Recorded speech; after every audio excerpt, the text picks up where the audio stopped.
আচ্ছা, ওর বলে স্নান করবে, ওর বলে আগে কাপড় খাটবে, তারপরে মুখ খাবার দিয়ে জল। সে কি তো আমি ছেলে খবর দিচ্ছে, টেপে জলে স্নান করবে? স্নান করবে। টেপের জলে কাপড় কাচবে? কি ব্যাপার তোমার?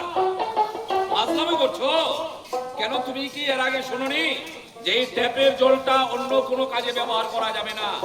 এই ট্যাপের জলটা শুধু খাওয়ার জন্য আর রান্নার জন্য।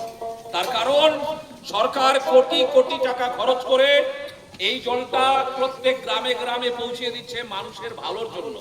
কারণ এটা খুব শুদ্ধ জল। এই জলটা খেলে মানুষের পেট ভালো থাকবে, স্বাস্থ্য ভালো থাকবে।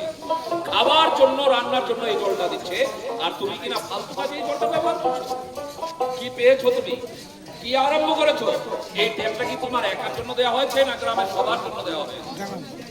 আর শোনো, এইভাবে যদি কোনো মহিলা হ্যান্ডকামো করে জল নিতে না দেয়, তাহলে তোমাদের একটা উপায় আছে। কি উপায় বাবু, কোন তো টাকাটা? বর্তমান তোমাদের পঞ্চায়েতে চলে যাবে।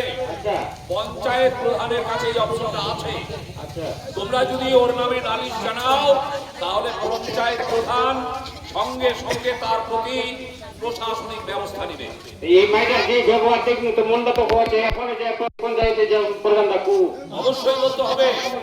আচ্ছা, তোমার তো বুদ্ধি আছে, দেখে শুনে বুঝতে পারছি।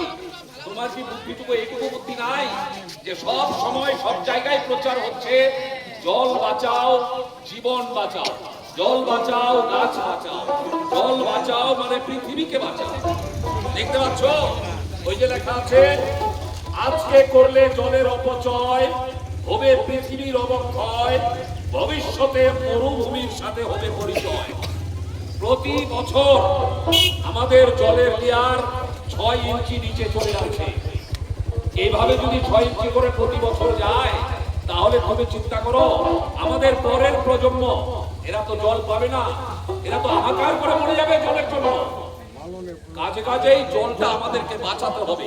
সরকার বারবার বিজ্ঞপ্তি দিচ্ছে জল বাঁচান, প্রাণ বাঁচান। জলের আরেক নাম হচ্ছে জীবন। আর শোনো, এইভাবে যদি কেউ প্রয়োজন করে জল নিয়ে, তাহলে তার উপরন্ত শাস্তি কি জানো? এই যে দেখতে পাচ্ছ, ভবিষ্যতে কি যে যে যে নাকি খাচ্ছে তাকে জেলও কাটতে হতে পারে। শুনে মাইকে শুনে বাবুরা কি বলছে শুনে, জলের প্রতি একদম সরকার মুখের সঙ্গে তো পারা যায়নি। একদম কঠিন ভাবে জলের প্রতি সরকার ব্যবস্থা নিয়েছে। জলটার জন্য সরকার সম্পূর্ণভাবে একদম প্রস্তুত আছে।